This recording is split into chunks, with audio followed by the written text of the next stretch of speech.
Hey guys, it's Gray's iOS, and today I'm going to show you how to breed octopus in My Singing Monsters.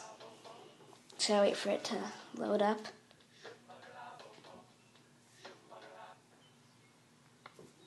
So first, let me just collect these coins. Let me just see what it is. I'm pretty sure it's plant and water. Let me just double check. Yeah.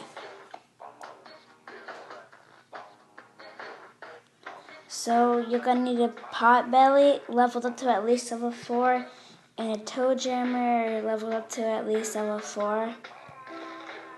So you breed those together in the breeding structure.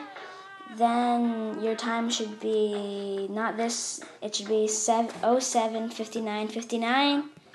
So yeah, hope you enjoyed, and oh yeah, my friend's code is 6575809-7GD.